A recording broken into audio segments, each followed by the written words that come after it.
খবর বাংলা। নমস্কার, আমি অনুপ্রিয়া আর আপনারা দেখছেন খবর বাংলা। আজকের খবরগুলি সংক্ষেপে দেখে নেব। আমরাসতা ফাঁড়ির নতুন আইসিকে খবর বাংলার তরফ থেকে স্বাগত। বাঁকুড়ায় হাতির আক্রমণে এক বৃদ্ধর মৃত্যু। রাম মন্দির প্রতিষ্ঠা উপলক্ষে টিএমসি ও বিজেপির মধ্যে বিবাদ। আইসল্যান্ডে আগ্নেয়গিরি স্রোতে ভেসে গেল গ্রিনডাভিক। গোবরডাঙ্গা থেকে রাম মন্দিরের উদ্দেশ্যে রওনা দিলেন গৌর দাস। আসছি বিস্তারিত খবরে। রানীগঞ্জের আমরাসতা ফাঁড়ির নতুন আইসি রবীন্দ্রনাথ দলুইকে খবর বাংলার তরফ থেকে স্বাগত জানানো হলো। দেখে নেব রিপোর্ট।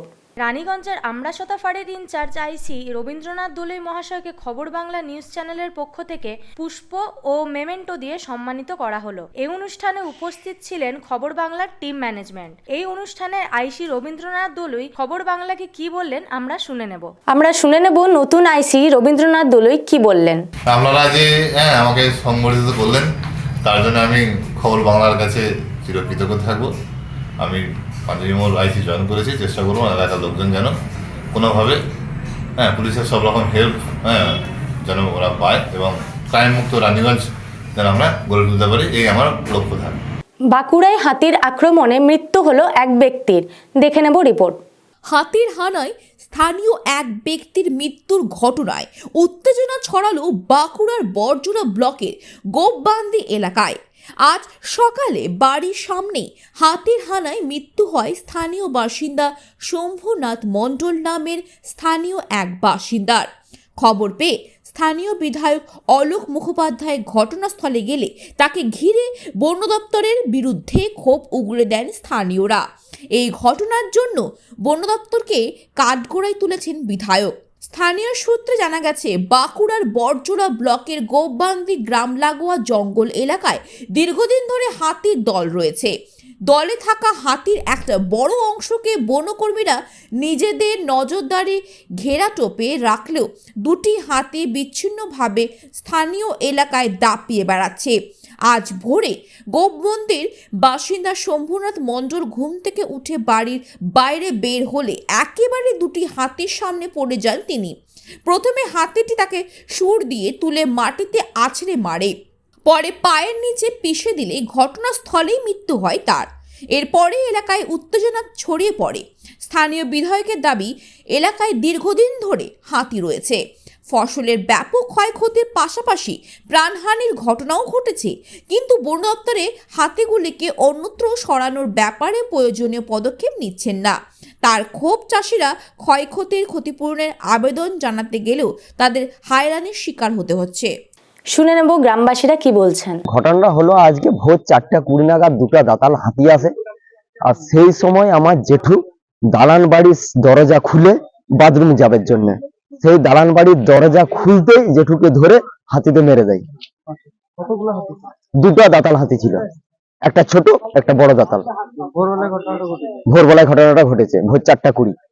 এই ঘরের ভিতরে হাতিটি হচ্ছে, এর মূলে সমস্ত দায়ী কিন্তু রেঞ্জার অফিস রেঞ্জ, যাতে আমাদের এলাকায় কোনো হাতি না থাকে সেটাই আমি চাইবো।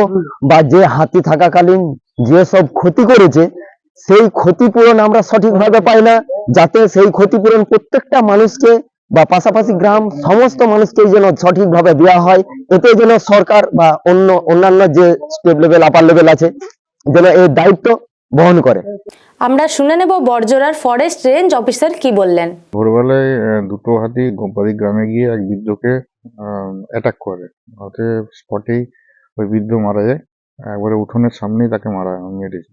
আমরা পেট্রোলিং টিম আরো বাড়াচ্ছি যাতে গ্রামগুলোয় কাভার দেওয়া যায়, যাতে আর নেক্সট কোনো দুর্ঘটনা না ঘটে, ওইদিকে আমরা খেয়াল রাখি। এবং কি ক্ষতিপূরণের দাবি করছে? ওরা সরকারিভাবে যে ক্ষতিপূরণ আছে, যেটা 5 লাখ টাকা, আর হচ্ছে চাকরির ব্যাপারে ওটাও বলেছে। আমরা শুনে নেব বিধায়ক মশাই ঠিক কি বললেন। যে অলোকদা এরকম ধরনের একজন মারা গেছে, হাতি ঘর থেকে টেনে নিয়ে বার করেছে, একদম চিপে মেরে দিয়েছে। আমি আমাদের গৌতম আছে, আমাদের অজয় আছে, আমাদের কালী আছে, আমাদের যারা আছে, আমি ফোন করলাম থানাকে, ফোন করলাম রেঞ্জারকে, ফোন করলাম ডিওফোকে, ফোন করলাম যে এরকম ঘটনা ঘটলো কেন, কী কথা ছিল আমাদের, যে হাতিকে একটা দেওয়া লাগবে বা ক্যামেরা এখান থেকে আমরা হাতিকে বের করে দেবো অন্য জায়গাতে। 3 মাস হয়ে গেল। আর এই জায়গাটা গ্রামের মানুষগুলো খুব শান্ত এবং খুব ভালো, এরা চাষবাস ছাড়া কিছু বোঝে না। এদের ডিমান্ড হচ্ছে একটু আলো, একটু জল, একটু হাতিতে যেন না আসে, ব্যাস। তো সেটা আজকে খুব প্রকাশ করলেন সবাই, বাস্তব যেটা আমার হলো আমিও করতাম। আর একটা জলজ্যান্ত মানুষ চলে গেল চোখের সামনে, এত তো মানুষ, তার তো একটা আবহাওয়া হবে। এরা রেঞ্জার এবং তার স্টাফ মানে ক্ষোভটা উগড়ে দিলেন একদম পরিষ্কার। আমরা কথা দিলাম যে চাষিদের 3 দিন টাইম দিলাম, আমাদের ডিএফওকে বললাম 3 দিন, 2 দিনের মধ্যে আপনি হাতি কিন্তু তুলে নেন। আমি ডিএমকেও ফোন করেছি, এসপিকে একটু পরে করবো, কারণ টাইম একটু চাই, চেয়েও নিলাম। আর যাদের ক্ষতি হয়ে গেছে ফসলের, সেইখানেও গিয়ে রেঞ্জার এদেরকে দূর দূর করে তাড়িয়ে দেয়। একটা ছেলে যদি ফর্ম আনতে যায়, ডকুমেন্ট দিয়ে প্রধানের চিঠি নিয়ে যদি যায়, তাহলে ফর্মটা দিতে আপত্তি করছে। একটা ছেলের 5 বার 6 বার 10-12 কিলোমিটার দূরে যাবে আসবে, এটা কী ধরনের কথা সেটা আমি জানতে চাইবো। এখন দেখছি ওনারা নেই কেউ। তো আমি চাইবো মানুষগুলোকে শান্তভাবে থাকতে বলবো, যে থাকুন, আমরা হাতির অবস্থাও দেখছি, জলটাও দেখছি, আর আলোটা আমরা অনেক আগেই দিয়েছি। রাম মন্দির প্রতিষ্ঠা উপলক্ষে কেঁদুলি মেলায় রামের ছবি নিয়ে তৃণমূল ও বিজেপির মধ্যে বাকযুদ্ধ। দেখে নেব রিপোর্ট। কেন্দুলির মেলায় রাম মন্দিরের প্রচার, রাম মন্দিরের ছবি বিতরণ বিজেপির জেলা সভাপতির, সমালোচনায় সরব তৃণমূল। আগামী 22শে জানুয়ারি রাম মন্দিরে রামলালাকে প্রতিষ্ঠা করা হবে। অযোধ্যায় প্রধানমন্ত্রীর উপস্থিতিতেই হবে এই প্রতিষ্ঠা অনুষ্ঠান। সেই দিন এলাকায় এলাকায় রামের পুজো করে রামলালার প্রতিষ্ঠাতে অংশ নেওয়ার বার্তা দিচ্ছেন রাষ্ট্রীয় স্বয়ংসেবক সংঘের কর্মীদের সঙ্গে বর্ধমান সদরের বিজেপির জেলা সভাপতি অভিজিৎ দা। কাঁকসার শিবপুরের অজয়ের তীরে মঙ্গলবার দুপুর থেকে মেলায় আগত পুণ্যার্থীদের এইভাবেই রামের ছবি বিতরণ করতে দেখা গেল তাদের। পশ্চিম বর্ধমান জেলা তৃণমূলের সহসভাপতি উত্তম মুখার্জি বলেন, 2014 সালে বিজেপির ঢং দেখেছে দেশের মানুষ। আমরা শুনে নেব তৃণমূল নেতা ঠিক কি বলছেন। শুনুন, 2014 সালে বিজেপির ঢংটা আমরা খুব ভালো করে দেখেছি। বছরে 2 কোটি বেকারদের চাকরি দিতে পারবেন না, 15 লক্ষ টাকা বিদেশের কালো টাকা ফিরিয়ে এনে দিতে পারবেন না, ওই এত দুটি চাল একটা খামে ভরে দিচ্ছে আর একটা করে চিঠি দিচ্ছে রাম মন্দির নেমন্তন্ন। ওগুলো নিজেদের কপালে চিটান, বরং যে চালগুলো দিচ্ছেন সেই চালগুলো পায়রাকে খেলে একটা জীব খেতে পাবে। ফালতু যত্র কেউ এগুলোর মানছে না। এগুলা গায়ের জোরে কেন্দ্রের সরকার ক্ষমতায় আছে, সেই জিনিসটা রাম মন্দির নাম দিয়ে আগামী যে 24-এর লোকসভা নির্বাচন বৈতরণী পার করার চেষ্টা করছেন। বাংলার মা মমতা বন্দ্যোপাধ্যায় মানুষের হৃদয়ে আছে, মানুষের হৃদয় থেকে কেউ মুছে দিতে পারবে না। আর মানুষের যদি পিছনে যে ফেলে দেওয়া লোক থাকে তার নাম হচ্ছে নরেন্দ্র মোদী, ভারতবর্ষের যিনি মুখ্যমন্ত্রী। অনেক বুজরুকে দেখেছি, অনেক আমরা ম্যাজিশিয়ান দেখেছি, এইরকম ম্যাজিশিয়ান আমরা জীবনে দেখিনি। এখন রাম মন্দির কমপ্লিট হলো না, রামের নাম করে বৈতরণী পার করছেন, মানুষ ঘৃণা করবে। মানুষের মধ্যেই ভগবান আছে, মানুষকে সেবা করুন তাহলে লাভ হবে। মানুষের সেবা করার তো 2টি কথা দিয়েছিলেন, 2 কোটি বেকারদের চাকরি দেবেন, মানুষের সেবা করা, 15 লক্ষ টাকা দেবেন বিদেশের কালো টাকা। কেউ 1 টাকা পেয়েছে? তারা পায়নি। যারা আজকে বিলি করছে, চিঠি দিচ্ছে, তাদেরকে বলুন 15 লক্ষ টাকা যদি পেয়ে থাকো, তোমার প্রধানমন্ত্রী বলেছিল স্লিপটা দেখো, আমরা তোমাদের 1 ঘন্টা করে পা টিপে দেবো। বর্ধমান সদরের বিজেপির জেলা সভাপতি অভিজিৎ তা বলেন, বিজেপি মানুষকে পরিষেবা দেওয়ার সাথে সাথে ভারতের ঐতিহ্যকে বাঁচিয়ে রাখার চেষ্টা করে। দেখে নেব এ বিষয়ে বিজেপি নেতা কি বলছেন। ছবি বিতরণ, এখানে আমরা আজকে এই জয়দেবের মেলায় এসছি। আর এই জয়দেবের মেলার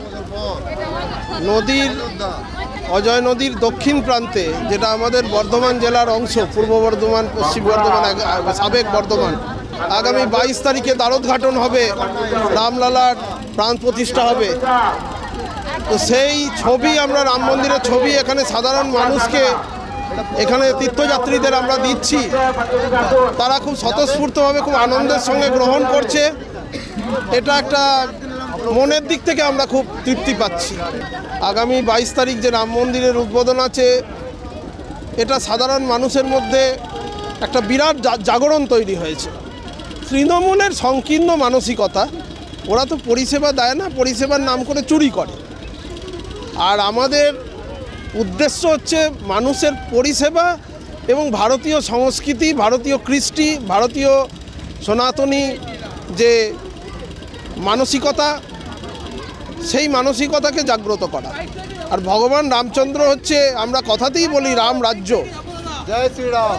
তো রাম রাজ্য অর্থাৎ হচ্ছে ন্যায় প্রতিষ্ঠার রাজ্য। সেই রাজ্য আমরা পশ্চিমবঙ্গেও প্রতিষ্ঠা করব, চিন্তা নেই, তৃণমূল কংগ্রেস থাকবে না এখানে। আইসল্যান্ডে আগ্নেয়গিরির লাভা স্রোতে ভেসে গেল গ্রিন্ডাভিক শহর। দেখে নেব রিপোর্ট। প্রকৃতি যখন তাণ্ডব দেখায় তা সহ্য করা আমাদের পক্ষে সম্ভব নয়। প্রকৃতি সৃষ্ট আগ্নেয়গিরি যা বৈজ্ঞানিক সত্যও বটে। এই আগ্নেয়গিরি এতটাই ভয়ঙ্কর যে আমরা তার মোকাবেলা করতে পারি না। এরকমই এক আগ্নেয়গিরি দেখা গেল আইসল্যান্ডে। আইসল্যান্ডের গ্রিন্ডাভিক শহর আগ্নেয়গিরির জ্বলন্ত লাভায় ঢেকে গেল। রেকজেন্সের আগ্নেয়গিরি ভূমিকম্পের ফলে আরো ভয়ঙ্কর রূপ নেয়। গ্রিন্ডাভিক শহরে লাভা ছড়িয়ে পড়ে কিছু মুহূর্তের মধ্যেই। গোবরডাঙ্গা থেকে মোটর বাইকে চেপে অযোধ্যার রাম মন্দির যাবার উদ্দেশ্যে রওনা দিলেন গৌরদাস বাবু। দেখে নেব তারই এক ঝলক। বাইকে করে গোবরডাঙ্গার রাম মন্দির থেকে অযোধ্যার রাম মন্দিরের উদ্দেশ্যে রওনা দিলেন শ্রী শ্রী গৌরগোপাল ভজন আশ্রমের মহারাজ গৌর হরিদাস। মহারাজের সঙ্গে রয়েছেন তাঁরই শিষ্য অরুণ বৈদ্য। কল্যাণী দুর্গাপুর হয়ে বিভিন্ন রাজ্য অতিক্রম করে বেনারসে পৌঁছাবেন আগামী 21শে জানুয়ারি। প্রায় 1000 কিলোমিটার পথ অতিক্রম করে তারা পৌঁছে যাবেন অযোধ্যার রাম মন্দিরে। এর আগে শারীরিক বিশেষভাবে সক্ষম সৌমিক গোলদার এক পায়ে সাইকেল চালিয়ে গোবরডাঙ্গার রাম মন্দির থেকে ইতিমধ্যে বেনারস পৌঁছে গেছেন। গোবরডাঙ্গা এবং রাজ্য তথা দেশবাসীর মঙ্গল কামনায় ঐতিহাসিক ঘটনার সাক্ষী থাকতে এবার মোটরসাইকেলে রওনা দিলেন মহারাজ ও তার শিষ্য। আমার উদ্দেশ্য রাম মন্দির নিয়ে তো অনেক দিন একটা বিবাদ চলছিল, এটা যেহেতু আমরা ফিরে পেয়েছি এর জন্য আমার মনে একটা অনেক আশা ছিল, অনেক দিন দিয়ে যাবো প্রভুর আশীর্বাদে, দর্শনের আশীর্বাদে আমি যেতে পারছি এইটাই।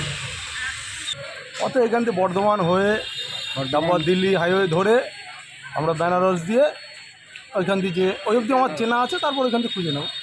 তাই সবার অনুরোধে আমরা এই অনুষ্ঠানটা বিকেলবেলা করব, কারণ সবাই সারা গোবরডাঙ্গা সবাই স্বয়ংসেবক যারা আছে, যারা সনাতনী আছে, তারা সবার কাজ মিটিয়ে এখানে আসবে বিকেলবেলা 4টের থেকে। এখানে পুজো শুরু হবে 5:30টায়। ভারত সেবাশ্রমে মহারাজরা আসবেন, এখানে বড় যজ্ঞ হবে। সকল গোবরডাঙ্গাবাসী এবং তৎসংলগ্ন এলাকার যত মানুষ সনাতনী আছেন তাদেরকে আমরা আমন্ত্রণ জানাচ্ছি, আপনারা অবশ্যই আসবেন। খবর বাংলার এই পর্ব এখনকার মতো এই পর্যন্তই। পরবর্তী খবরের জন্য খবর বাংলার স্ক্রিনে চোখ রাখুন। খবর বাংলা, খবরের খবরদারি। নমস্কার।